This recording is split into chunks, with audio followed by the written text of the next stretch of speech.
All right. Hey, hey now. Hey, hey, this is Aldreama Harper. How are you today? How are you? I'm going to just allow Facebook to kind of do its thing a little bit here, but wanted to hop on for a moment, a few minutes, um, because for one, I actually haven't done a live video uh, probably in a few weeks. It's been a few weeks since I've done a live video, so I wanted to hop on and talk a little bit, of course, about my favorite subject, my favorite all-time topic, which is productivity, right? And so that's why I am hopping on today with you. So I want to share a three-step formula to make your to-do list work in your favor, right? A three-step formula to make your to-do list work in your favor. So I was having a few days ago. I was meeting with a few young ladies. We were talking about how to redeem the time, and so I shared some strategies and everything with them. And one of the things that comes up all the time, of course, is creating your to-do list and making sure that you have a to-do list, right? And so I actually have a three-step formula that I wanted to share with you because I think that sometimes, people get kind of kind of overcomplicate things when it comes to, creating a to-do list, and even just the word, or to-do list, or the whole process of having a to-do list, can be a challenge sometimes, right? Even planning for some can be a challenge sometimes because, and I guess I could say, especially for those who struggle with organization and structure, if you find that you struggle with discipline and order and utilizing to-do lists, this three-step formula may be exactly the thing that you need in order to take control of your life, in order to get things back on track. So let me go ahead and introduce myself. My name is Aldreama Harper, and I'm a productivity strategist and coach. And I just want to share and talk with you for a moment about how to make your to-do list work in your favor. So if you're joining me for the first time, then go ahead and put a 1 in the comment section. If you have joined me before, then put a 2 in the comment section. I see Karma has joined me. Hey, Karma, thank you for joining me. And so, and if you know of anyone that could use a little information on productivity and how to get organized and all that wonderful stuff, then go ahead and feel free to share this out. I would definitely appreciate that because I think there's a lot of people who struggle with this. There's a lot of people that's organized. There's a lot of people that, they don't have an issue with, being organized and having some structure and organization, but there's a lot of people who struggle with organization, and I talk to them all the time, right? So again, feel free to share this out, and I just wanted to share and talk a little bit about how to make a to-do list, or how a three-step formula on how to make the to-do list work in your favor, right? Because again, a lot of people struggle, with that, the whole to-do list, creation process, right? So how does one begin even utilizing a to-do list to help them, get on track and stay motivated, right? I mean, surely it, it couldn't be just as simple as creating a checklist so that you can reference. Sometimes it is, sometimes it isn't, but what actually makes this work, what actually works when you are creating this type of structure for yourself, or you're creating, some type of to-do list, and you're trying to, maintain your productivity mojo, if you will, you got to realize that number one, you cannot rely on the to-do list for success, okay? You cannot rely on the to-do list for success. The success that you're wanting to obtain by being more productive and managing your time and staying organized, the success that you want to obtain is up to you. I was sharing with some ladies this past weekend who joined me in a small group. And I shared with them, I said, I said, the key to, staying productive and managing your time is honoring the agreement that you have with your activities, right? Because that's what time management is. It's an agreement that you have, right? You have an agreement in play every day when you get up and you start working or you start doing whatever it is you do, you have a commitment to honor the agreement that you have. Now, you may break it, you may dishonor it by allowing distractions, by by doing other things that take you off task. But time management is an agreement that you make with yourself. So you can choose to honor that agreement, or you can choose not to honor that agreement, right? And so again, the truth is that if you're not motivated enough, nothing is going to work for you. Not a to-do list or anything. It's not going to work for you, right? So it's up to you to take the necessary steps to overcome your hesitations and do whatever you need to do in order to ensure that you're going to stay on task, right? And a to-do list is a starting point, right? But again, it is not the only thing. It's not the only way to stay organized. It's not the only way to stay on task, right? And it's definitely not to be relied on for your success. Success falls on your shoulders alone. No list, no matter how detailed, is going to do that for you. So that's point number one, right? Point number one. So I hope you are writing this down. I can't see if there are others making comments. If so, go ahead and feel free to make comments if you think that this makes sense. And I actually would, if you would put in the comment section, success falls on your shoulders. Success is up to you, right? Success falls on your shoulders and success is up to you. Okay. So if you'll type that in the comment section, that would be awesome. So that's point number one. So the other thing, so point number two, about a to-do list is that you need to have some type of detailed vision and a plan already laid out, right? Because if you start with a to-do list, then guess what's going to happen? You're going to be just thinking of things to do. You're just going to have a to-do list, right?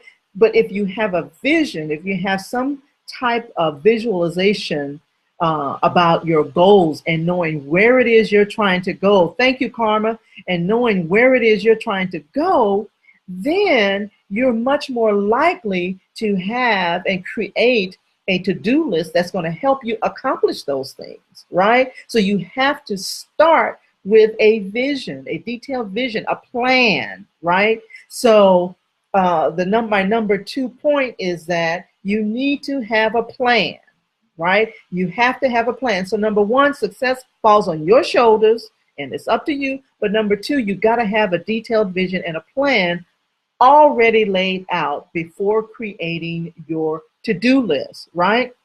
Because again, if you start out with the list, then you're just going to have a list, a meaningless list, perhaps filled with things that,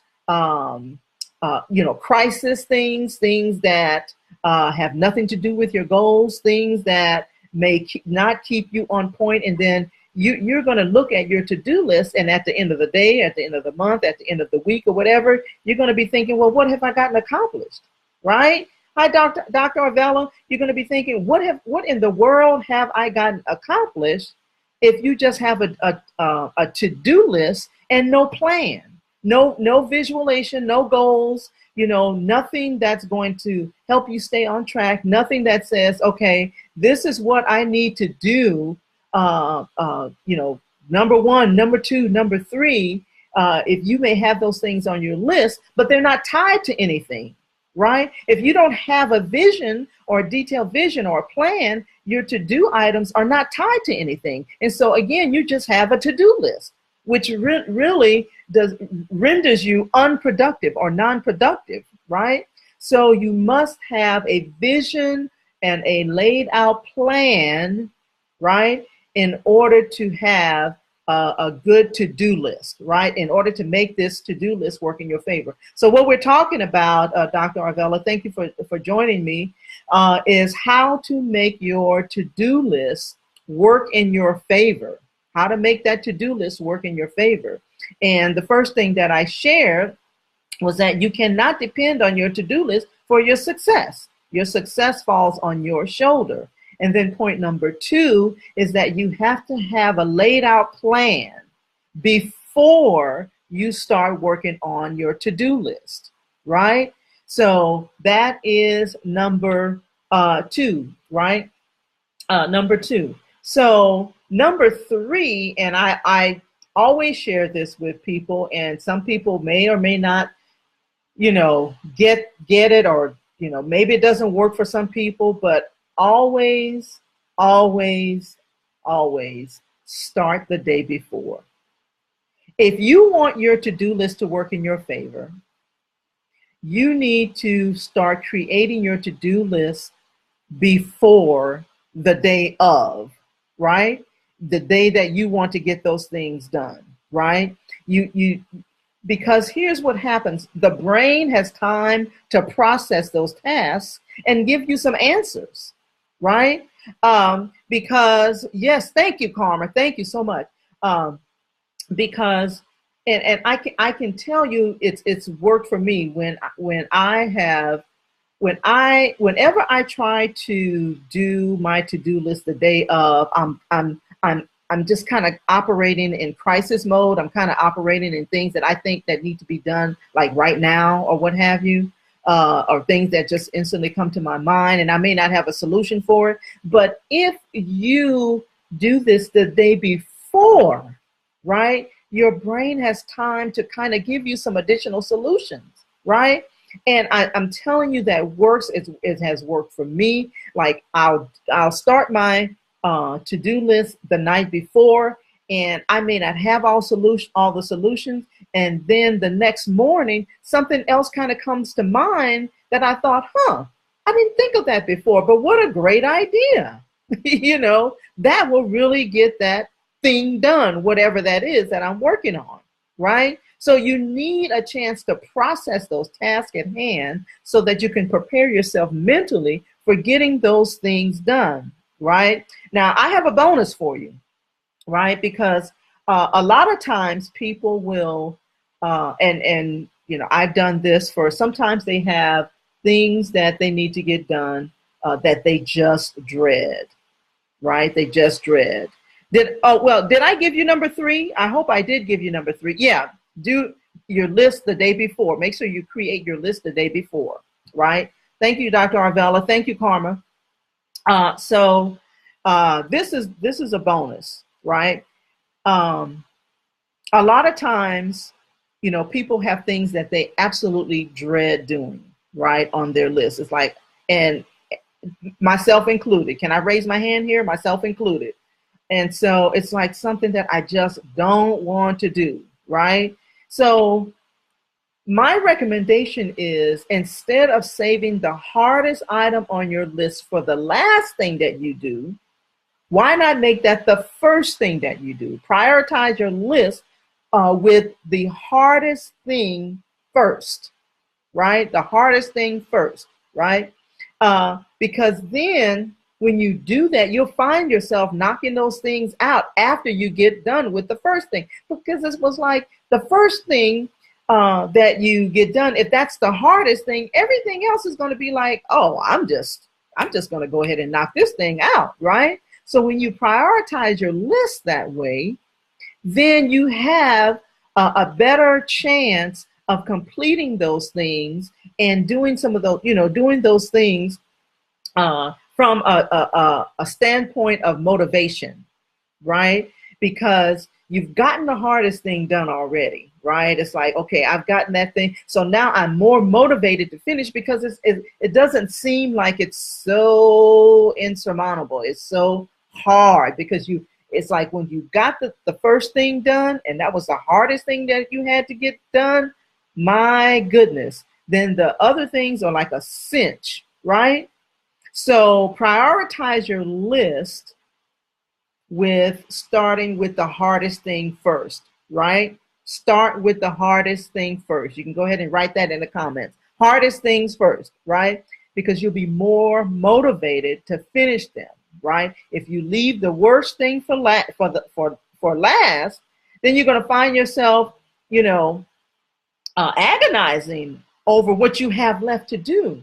If you do all the easy things first, then it's going to be like, oh man, I really don't want to do this last thing. And so now you're more likely to procrastinate about it, put it off until the next day when you know that hardest thing that you needed to get done should have been done already, right? So, especially, when it's things like, you just absolutely hate doing. Think about those things that you just absolutely, hate doing, but you got to get it done, right? Absolutely, Karma. That's right. You said that's why you work out in the morning. Oh my goodness. You said a word right there, Karma. That is a word right there. As a matter of fact, on the topic of working out, I was just talking to a friend of mine, and I said, because I'm starting to change my morning routines, right? Changing my morning routines. And so, unfortunately, 2 years, what was it, 2 years ago? I mean, I used to work out just all the time. And then things just kind of, I just dropped the ball. I just dropped the ball on it, right? And just stopped working out, right? And so this morning, it's real funny. This morning I said, well, actually I said yesterday, because I, created my little plan and everything on yesterday. And I said, okay, this is what I'm going to do in the morning. I'm going to start by doing some stretches, because I totally believe that, one thing at a time, right? I've already started the process of, drinking a whole lot of water. Hey, Dorothy, how are you? Thanks for joining. I drink a whole lot of water. I drink water first thing in the morning. So now I said I want to incorporate some things that's really going to, keep me moving. So I decided that I would try yoga. Well, and when I say yoga, it's not like the full blown, yoga exercise, but it's stretches. And so I got to tell you, it was a 30-minute session, right? I lasted 5 minutes. As a matter of fact, I don't even think it was 5 minutes, right? It was like, I could not believe how out of shape I was, that I'm in. It's like I'm just totally out of shape right now. So, but yeah, if you be, and some water in the morning, you'll be working out. Yeah, I'll be working. Yeah, and so what I got to do is I got to make sure. Thank you, Karma. Thank you. I really feel better. 5 minutes is better than no minutes at all. Thank you. But my whole point was that, I wanted to start out with the thing that I hated doing the most. And, that was doing that. So that's how I started my day, right? And so everything else is, a cinch, right? So, my whole thing about that is like, you gotta start somewhere. And if you, the things that you need to get done, when you start out with the thing that you hate doing the most, you're more likely to be more motivated to get the other things done. And so this is a great motivational hack and will really help you in terms of succeeding. So for me, I did 5 minutes of stretching. So tomorrow I'm going to do 6 minutes. 6 minutes, right? So, but yeah, so let me just kind of, if you're just joining me, we're talking about how to make your to-do list work in your favor. Just a 3-step formula. And then I had a little bonus. And you'll see those people have been so kind to type in the comment section what those tips are. And so if you're joining me, if you want to join the replay, then definitely go back and take a look at, the tips or my 3-step formula. And you can definitely, I think that you'll definitely benefit, from that. And I added the little bonus of starting with the hardest thing first, prioritizing your list with the hardest thing first. And so, again, this is really for people, who the whole to-do list thing is really for people who may have a hard time, with some structure. I have found that, people who are very, very creative sometimes, yeah, thank you. Yes, 6 minutes stretching, turn it up. That's right. That's right. Who have some hard time, have a hard time, with a little bit of structure, who really thrive on things that motivate them to finish, those to-do lists. The other thing that I would also suggest is not to have a long to-do list. The thing that demotivates people is when they have a very long to-do list. They have, 10 or 15 items. I mean, who wants to work from, 10 or 15 items? So what I do is I only start with 3. I only have 3 items on my list per day, right? 3 things every day. And if you think about, when you are creating your to-do list, you have 3 things on your list to do a day, then by the end of the week, you've accomplished 15 things, right? So break it up, break it out, and, accomplish those things that way, one bite at a time. I hope this is making sense. So yeah, so thank you, thank you all for listening. I really appreciate it, and thank you all for the comments. Is that making sense? Is that making sense to everybody as far as to-do lists? I'll just kind of recap really, really, really quick, right? So the first point was that success falls on you and not your to-do list, right? The second point was to start your to-do list the day before. The third point was prioritize your list with the hardest things first. I think that was number 4. I can't remember now. The hardest things first. Oh, number 3 was make sure that you have a detailed vision already planned out before you start your to-do list, right? Because otherwise you're just going to have a to-do list that renders you non-productive because you're not even working on things that you have a visualization of, right? So they may or may not have anything to do with what your ultimate goal is, okay? So I want to thank you all for joining me. Now, if you'd like to know more about how to become phenomenally productive, right, there's a link that is in the top of this video, in the top of the comments section, where you can connect with me and schedule a complimentary discovery session. And that's bit.ly/Coach Aldreama. And just go there and schedule a complimentary session with me. You'll walk away with a plan. You will walk away with a strategy that's going to help you not to just be productive, but be phenomenally productive. And there is a difference. All right. So anyway, so thank you all for joining me. I really appreciate it. I will be back with more productivity tips for entrepreneurs. Thank you for joining me. If you have any questions, feel free to reach out to me. Have an amazing day. Bye.